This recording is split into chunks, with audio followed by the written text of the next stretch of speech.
Hey, do you want to win a copy of Steve Universe The Answer, Steve Universe Too Cool for School, or even a Steve Universe Pop Vinyl? Then you want to enter this contest. How to enter in details in the video right here.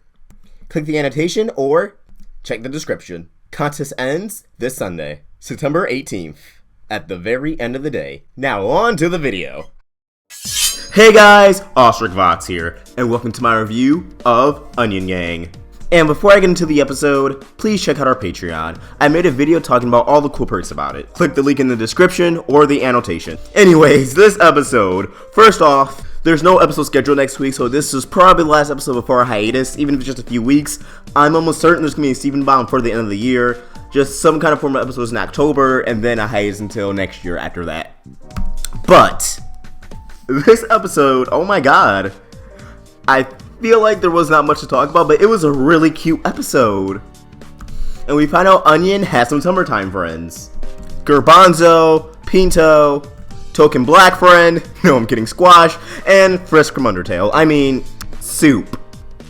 No, that was totally fucking Frisk. Anyways, this episode was your average Onion outing with a lot of weird stuff happening. I feel like when they write these Onion episodes, they're just like, go crazy, just get as weird as you want. And I'm really curious when the next time we're going to see these characters, because time passes really quickly in Steven Universe. I mean, hell, it's already been 2 years since the Gem Glow happened in the show. And they don't do one-off characters, so we're going to see these guys again. But that's besides the point. I really enjoyed watching Onion have friends that are not Steven. And Steven realizing he's pretty lonely when Connie can hang out with him and where the gems are doing whatever the hell they're doing on missions, getting other corrupted gems to follow them. But it's good that they're having Steven enjoy his youth and not just being on missions all the time. That's actually really important. And it's important that the gems have lives outside of just missions too. For all we know, Pearl could have hang out with S. Amethyst could have been being Amethyst, chilling somewhere, doing shenanigans, and Garnet, well, just being Garnet. That's the great thing about Steven Universe. We don't know who these characters are doing because they have their own lives outside of fighting gems.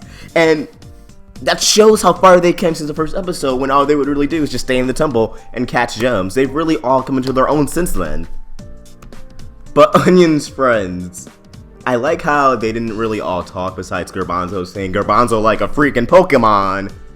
But they were also really cute, and Onion does talk like Yellowtail. Well, not exactly talk, but makes the noise, and I like how high-pitched it is. It's just adorable. And seeing Onion cry really hit me hard when we saw his friends leave, because when you get older and you have friends going away to college, or the Air Force, whatever, when they do go back to college, or wherever they go, when they leave after the summer, it hits hard. It really does.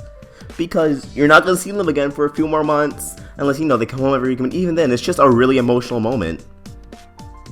And it's a moment that happens often. So, yeah, I really related to that. And we see Onion's friends are not as twisted as him, but they're still pretty mischievous. And after all, they're all just little kids, so of course they're going to be mischievous. Onion just takes it to a whole nother level. But anyways, when Garbanzo had like a fake death and then Pinto resurrected him, that was something, especially when Steven realized it was just an act. He was just like, whoa! And then they almost made Steven kind of tried pressuring him to killing a bug, and he was like, this is not for me. Y'all need to chill.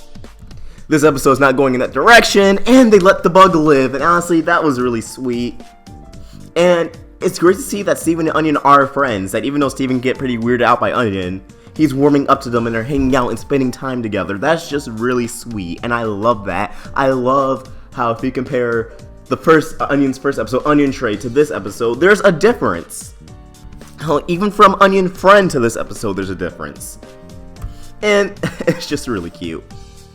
This was just a cute episode, and if this is the last episode we have for a few weeks or a few months, I'm fine with it because it was nice and comfy. Steven vs. not be all plot with me. I love the lore-heavy episodes, but I love episodes like these just as much. And once again, if you guys watch a lot of Season 1, a lot of episodes people probably would have called filler back then, ended up playing a role in the future, and will still play a role in the future. So we don't know what episodes are filler because we never know what plot points are going to intermingle. I mean, did anyone expect the Watermelon Stevens to help fight Malachite? No.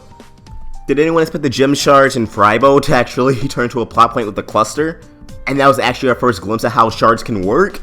No. So yeah, you guys, you can never be too sure what's filler or what's not, because they will all come into play later. Anyways, this episode was just really funny, really cute. I loved when Yellowtail was posing in his tidy whities while Vidalia was painting him. And there wasn't much to talk about, but I still really enjoyed it. Call it filler or not, it was just a great episode. And as always, if you enjoyed this video, please like and subscribe. It really helps me out. Awestruck Box, signing out.